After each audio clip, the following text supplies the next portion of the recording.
Paula, estás recién llegada, entre comillas, de la OEA, donde estuviste haciendo tu gestión representando a la Argentina y donde los temas Nicaragua y Venezuela son temas candentes. Quiero preguntarte sobre eso en un ratito, porque antes fuiste diputada nacional y antes fuiste diputada porteña, y en tu gestión como legisladora porteña fue que impulsaste y lograste que se aprobara la ley antitabaco. En el año 2005 fue en Buenos Aires una ley que yo, fumador en ese momento, pensé que nunca se iba a cumplir, como la mayoría de las leyes que tenemos, y que cuando vi que efectivamente se empezaba a cumplir, también efectivamente me llevó a dejar de fumar. Yo dejé de fumar por la ley que vos promulgaste, porque claro, es muy incómodo no poder fumar en lugares públicos, y bueno, por lo menos en mí tuvo efecto. Por un lado te lo agradezco, por otro lado, no sé si a vos también te sorprendiste con que se acatara y todos cumpliéramos tanto con esa ley que era bastante rupturista en el momento. Bueno, sí, el alto acatamiento de la ley llamó mucho la atención. De todas maneras, antes de empezar con esto que muchos me decían que era una locura, que nunca lo íbamos a poder conseguir, junto con Elio Rebot, que también era legislador de la ciudad, mandamos a hacer una encuesta de nuestro propio bolsillo, pagamos un encuestador y nos dijo que entre el 70 y el 80% de los habitantes de la ciudad de Buenos Aires estarían a favor de que se prohibiera fumar en lugares cerrados. Ajá. Y bueno, eso me dio mucha confianza.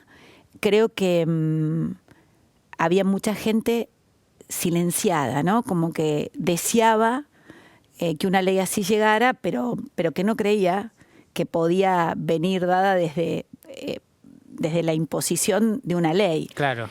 Pero también siempre digo que el cumplimiento de esa ley tuvo que ver con la gente que estaba harta de ser fumador pasivo, porque era una ley que protegía a los fumadores pasivos y que a su vez surtió el efecto que vos decías.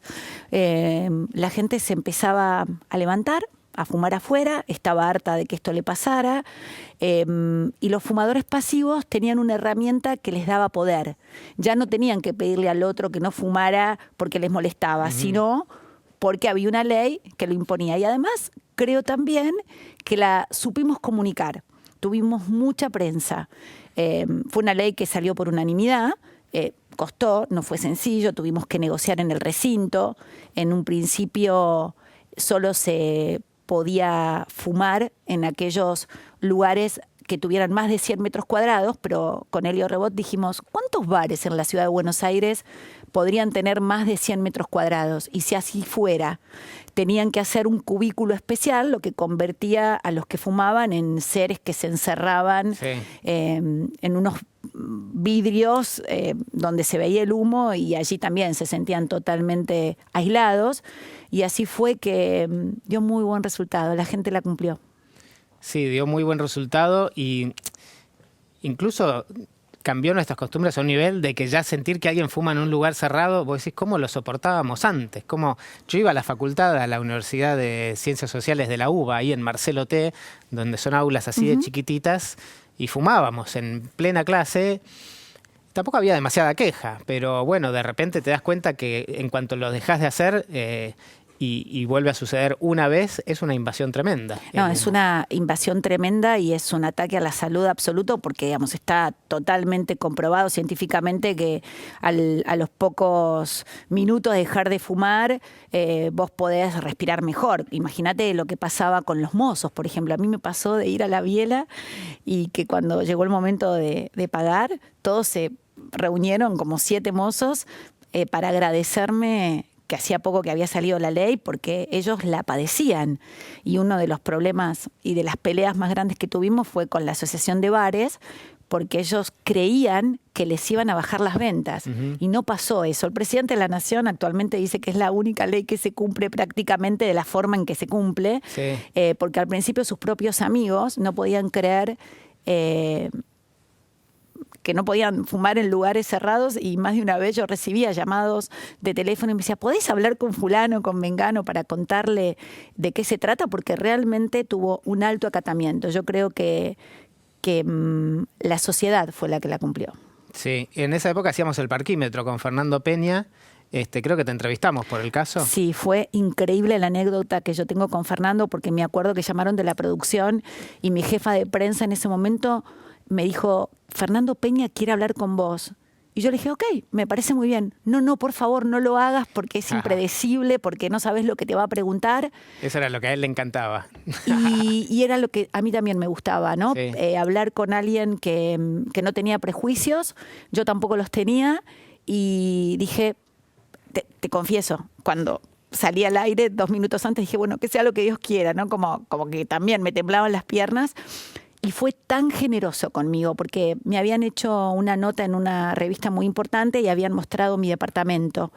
Y yo había hablado de mis padres y de mis hermanas y lo conmovió la nota. Me dijo que yo le había parecido una persona sensible y que él deseaba que como política, dentro de muchos años, yo siguiera viviendo en el mismo lugar. Bueno, sigo viviendo en el mismo lugar. Y la verdad es que fue muy impresionante la nota porque me dijo, vamos a ver si es verdad lo de esta ley, si funciona. Nosotros teníamos un 0800 para atender a quienes querían dejar de fumar. Y al aire llamó al 0800. Sí. Ahí el corazón me latía como pocas veces creo que me pasó en la vida y lo atendió un operador y él empezó a hacerse con otro tono de voz, como solía, con otro personaje. Le empezó a decir que era un chico que trabajaba en Palermo y que tenía muchas ganas de dejar de fumar, pero que no sabía dónde hacerlo. Y el operador lo atendió de primera, le dijo el lugar donde tenía que ir y la entrevista fue maravillosa. Debe haber sido con Palito, ¿no? El chico de la calle que usaba. Sí, el chico de la calle, tenés razón. Sí, no me acordaba de eso. Fue increíble, todo el mundo habló de esa entrevista porque la verdad que tenía una audiencia maravillosa y me decían, ¿cómo te animaste a salir con él? Y fue una de las cosas que yo recuerdo mucho de esa época. Es que el problema con Peña era si no eras auténtico, si no sos auténtico. Y bueno, lo que pasa es que a nivel político eso pasa mucho. Hay mucha gente que políticamente y públicamente es de una forma y después en lo privado es otra. Y eso él lo detectaba al instante. Entonces, con esa incoherencia caía seguro. Pero si las personas simples y directas eran con las que mejores se podía entender, él también. Bueno, yo intento ser de la misma manera. Siempre. Me parece que la gente detecta eso. Cuando te trata, cuando te ve, en todo. Mi madre decía que el amor también estaba en los detalles y yo creo mucho en el tema de los detalles. En lo grande y en lo chico. Y también soy de las que creo que uno es lo que hace, no lo que dice. Entonces, cuando salió esta ley, que parecía tan difícil de sacar adelante, muchas personas que no daban un centavo porque esto pasara, se sorprendieron. Es como que dijeron, pudiste hacerlo. Incluso uno de mis propios compañeros me confesó después de que se votó la ley y salió sancionada por unanimidad, que él la tenía hace mucho tiempo en un cajón, pero que nunca lo hubiera hecho porque en Buenos Aires el café y el cigarrillo para él eran indivisibles, el tango, toda esta cosa. Y como yo soy bastante transgresora y desde chica me decían, eso no se puede, y yo decía, sí, se puede. Y siempre me gustaron mucho los desafíos y para mí eso era un desafío enorme y sabía que atrás de eso había mucha gente que se iba a ver beneficiada. Bueno, y de ahí saltamos con trabajo parlamentario en el medio hasta que vas a la OEA. Estuviste durante 20 meses en la OEA, desde 2018 y 2019, en donde te encontraste con qué panorama, qué es lo que hace la OEA, cuál es el trabajo de una embajadora argentina en la Organización de Estados Americanos. Bueno, la OEA está conformada por 35 países, ya Cuba no está, hace mucho que se fue.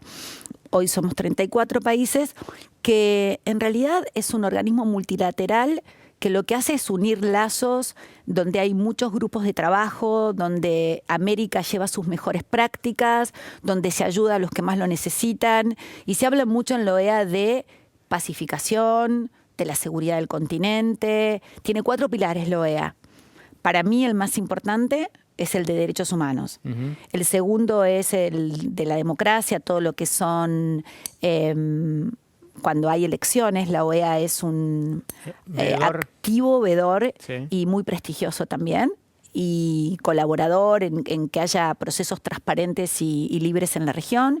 Y después está el eje de la seguridad multidimensional, todo lo que es narcotráfico, terrorismo, ciberdelitos, por ejemplo. Y por último, el de la cooperación, ¿no? Donde hay unas importantes sumas que se dedican a becas para los más necesitados, afectación de terremotos. Bueno, el Caribe está muy involucrado también en esa parte de la cooperación. Bien, y ahí tuviste un rol activo en la relación de la OEA y de Argentina con Venezuela y con Nicaragua, dos lugares donde la democracia, digamos, tiene muchas comillas.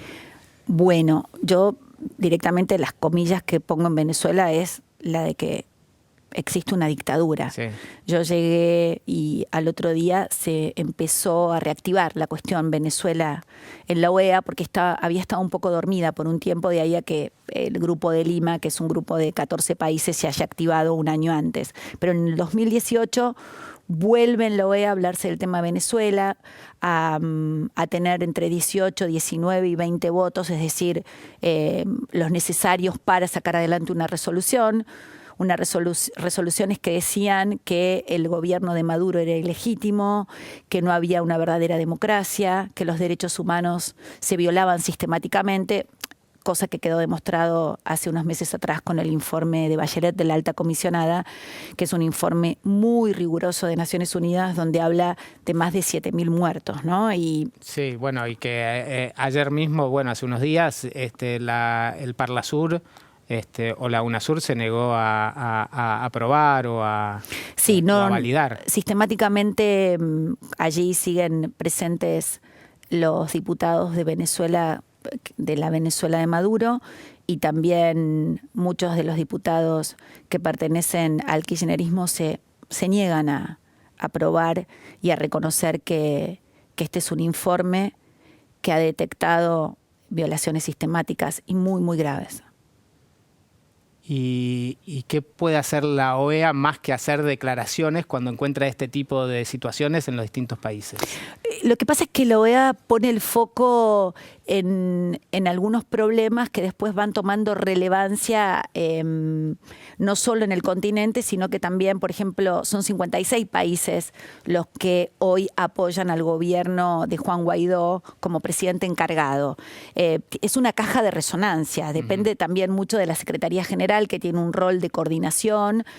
Hoy está a cargo de un hombre como Almagro, que muchos dicen puso la pelota en el medio de la cancha con el tema Venezuela, y con muchos otros embajadores que tuvimos una voz, te diría, clara y muy alta en este tema, pudimos llamar más la atención de otros países que tal vez no estaban mirando la peligrosidad de lo que está pasando, porque no es que solo está afectada la propia Venezuela desde ya. Yo también creo que los venezolanos tienen que encontrar su propia salida, pero claramente están pidiendo ayuda porque Venezuela su problemática está tocando todo el continente. Es realmente grave el éxodo de los más de 4 millones de venezolanos que se están yendo por lo que está pasando, por lo que están sufriendo en su país.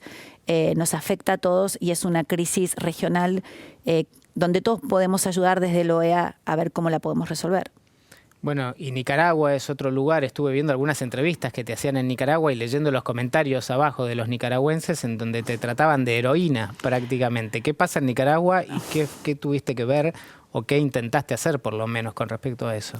Bueno, la verdad es que Nicaragua es un lugar muy querido en mi corazón, porque ellos tuvieron también una crisis al poco tiempo de arribar yo como embajadora, que fue el 18 de abril, donde hubo gran cantidad de muertos, de desaparecidos, en una marcha ciudadana, y a mí me tocó muchísimo eso, me hizo pensar mucho en las épocas de la dictadura en nuestro país. Ellos tienen un gobierno policíaco, tienen una pareja gobernante que es Ortega Murillo, y yo también allí alcé mucho la voz porque lo que decía era que no pase lo que está pasando en Venezuela, que no pasen tantos años de dolor y de muerte sin que la comunidad internacional vea lo que está sucediendo en Nicaragua, y ellos se sorprendieron, pero para mí, que era una embajadora política, distinto a lo mejor en alguna de las formas, o después de 8 años de diputada nacional, tal vez cuando estás frente a un micrófono te animas más a decir lo que pasa. Para mí la experiencia en la OEA con otros diplomáticos de carrera fue maravillosa. Yo digo que transformó también una parte de mí, porque los diplomáticos saben decir las cosas con amor, y yo pensé que las decía bien porque era abogada y mediadora, pero me di cuenta que en el mundo de la diplomacia realmente hay gente muy formada, muy comprometida con el diálogo y con todo lo que sea poder decir hasta lo más grave de la mejor manera, que no es poco, porque es todo el tiempo tender puentes de diálogo y de encuentro, pero de verdad, están al servicio de eso. La imagen del diplomático en un cóctel conversando y tomando alcohol no es lo que yo me traje. Por el contrario, me traje la imagen de mucha gente trabajando por la pacificación de un continente. Y en eso Nicaragua me llegó profundo, porque yo sentía que estaban, con el tema de Venezuela, estaban como tapando la problemática que estaba creciendo y sufriendo el nicaragüense. Bueno, y allí fue y ellos me adoptaron, y yo a ellos. Bueno, recién nombrabas que estuviste 8 años de diputada. ¿Cómo se sale después de pasar 8 años en el Congreso de la Nación? ¿Cómo se entra y cómo se sale? ¿Cómo se comportan los diputados argentinos? ¿Qué hay que tener para lograr que algo avance en una Cámara de Diputados como la que tenemos nosotros? Bueno, lo primero que hay que tener es paciencia. Lo segundo, te diría, es que hay que saber negociar. A mí eso me dio la mediación. Cuando vos sos mediador, sos un tercero neutral que ayuda a los otros a negociar y a llegar a su propio acuerdo.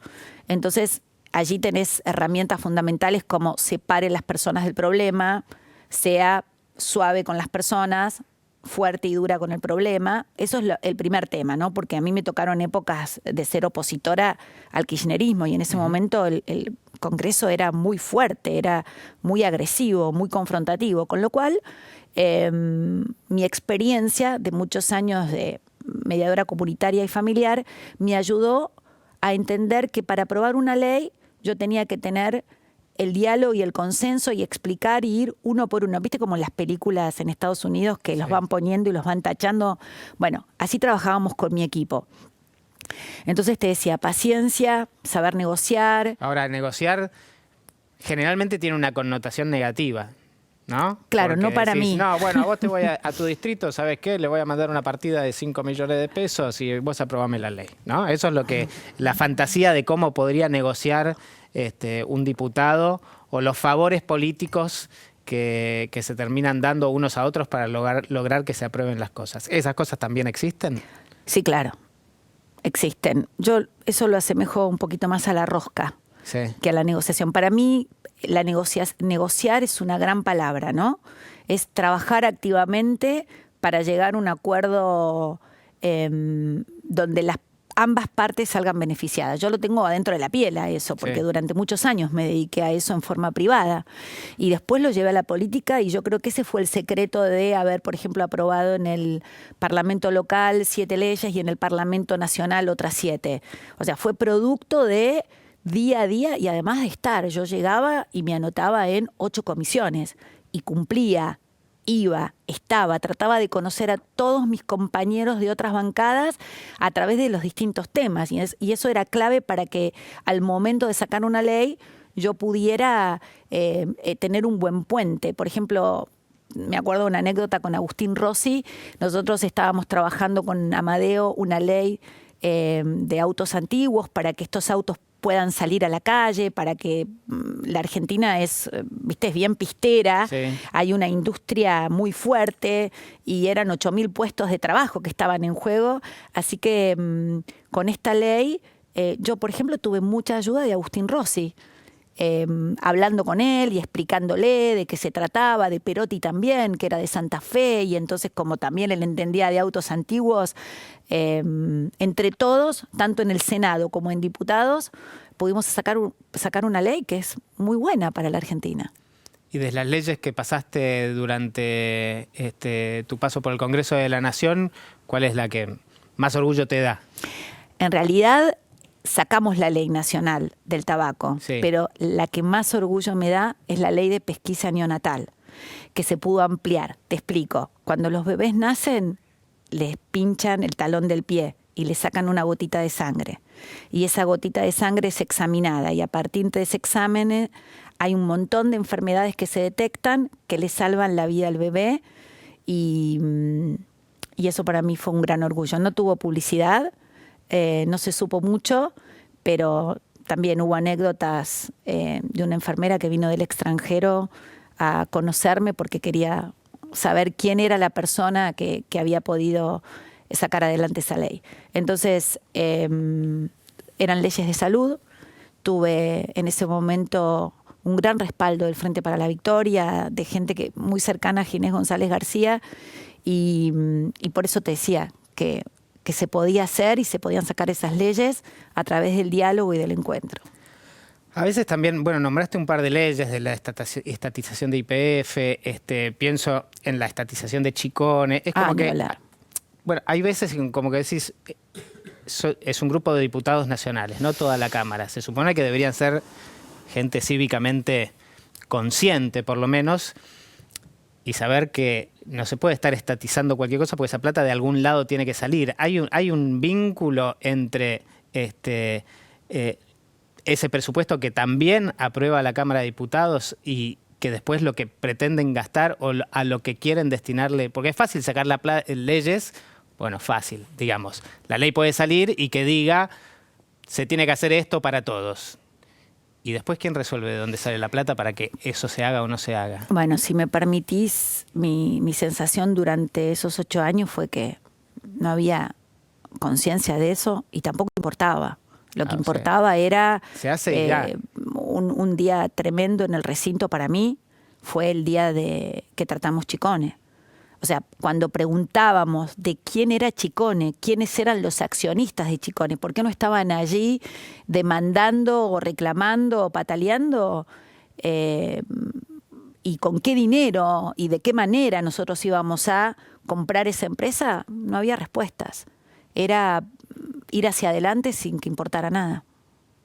Bueno, vos también formás parte del programa de formación de líderes en el PRO. ¿Es así? ¿Es ese cargo? Fui 2 años directora de los dirigentes del PRO. Sí. De los 2 años que yo estuve fuera de la política, no quise tener ningún cargo, me volví a mi estudio de mediación y abogacía y me dediqué a ser la directora de la escuela de dirigentes del PRO. Y bueno, ¿Y hay alumnos que se anotan y quieren ir? ¿Son militantes? ¿Les enseñan que el dinero público hay que cuidarlo? Bueno, ¿Qué cosas les teníamos profesores especialistas en economía, teníamos, por ejemplo, me acuerdo que alguien que daba muchas charlas era Alejandro Rosichner, sí, sobre temas de liderazgo, de positividad. También veíamos, lo invitaba mucho yo porque lo quiero un montón, al profesor Romero. ¿Cómo viviste la situación siendo mujer dentro de un congreso y dentro de una dirigencia política que viene, bueno, destilando machismo hace muchos siglos, digamos, pero que de a poquito va cediendo un poco? Uh-huh. En los 90 con el cupo, ¿no? Y después un poco más naturalmente las mujeres siguen siendo parte, pero siguen siendo minoría, siguen cobrando menos. Y está el famoso techo de cristal, ¿no? Acerca de que las mujeres no van a llegar a cargos que los hombres sí llegan. Uh-huh. ¿Cómo lo viviste y qué pensás que se puede hacer al respecto como para seguir con la igualdad? Bueno, cuando era muy chica y era asesora en el Consejo Deliberante de un concejal y escuchaba hablar del cupo, me indignaba. Pero qué barbaridad, ¿cómo puede ser? Somos todos iguales, eso no es cierto. A los 38 años estuve en una lista por y gracias al cupo. No porque no crea que me falta la capacidad para estar, digamos, sino porque realmente me di cuenta que si no hubiera existido esa ley, nunca hubiera llegado a estar en el lugar que estuve en esa lista, que me dio la posibilidad de ocupar mi primer cargo público. Entonces, cuando a lo mejor sos muy joven, no te das cuenta de ese techo de cristal, pero a la medida que vas creciendo, te das cuenta que se te hace más difícil ir abriendo el camino entre tantos hombres. Realmente la Argentina es machista. Yo espero que otras generaciones tengan menos dificultad, pero como dice un amigo mío, te volviste una gladiadora, ¿no? Porque siempre estás como parando algunas cuestiones que sobrepasan la política y muchas veces también dentro de la política es como que tenés que sentarte en la mesa. Es lo que yo muchas veces digo en las charlas que le doy a las mujeres. Siéntense en la mesa.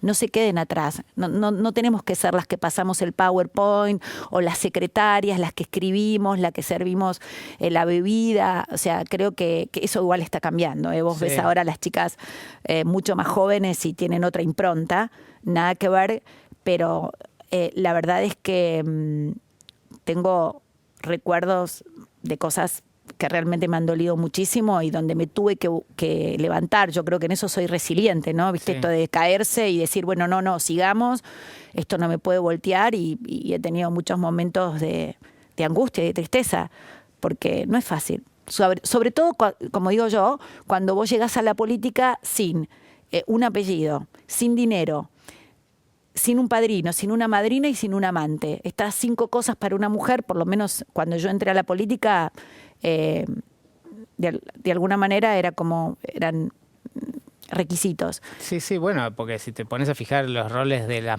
mujeres importantes en la política, o sea, mujer de es casi un denominador común. Pero creo que ya no, que eso era en generaciones, digamos, anteriores a las mías, ¿no? Me parece que eso está cambiando y mucho. Lo que sí decía Florentina Gómez Miranda, que es una mujer que yo admiré muchísimo, era que el problema de los cupos es que todavía la lapicera la manejan los hombres. Claro. Entonces, eso también hay que fijarse, ¿no? Y hay que mirar. Y yo he hecho denuncias incluso por hombres que han puesto mujeres y que le han pedido que cuando sea el momento de asumir, sean ellos los que asuman y las mujeres habían firmado dar un paso al costado. Creo que es una lucha que continúa. Creo que igual estamos muchísimo mejor, pero debo decirte que las anécdotas son innumerables y, bueno, las fotos de la política, digo, si vos veías la foto del debate presidencial hace muy poco, también te das cuenta que no hay una verdadera igualdad. Yo confío en seguir trabajando para que exista. Gracias, Paula. Gracias, Diego.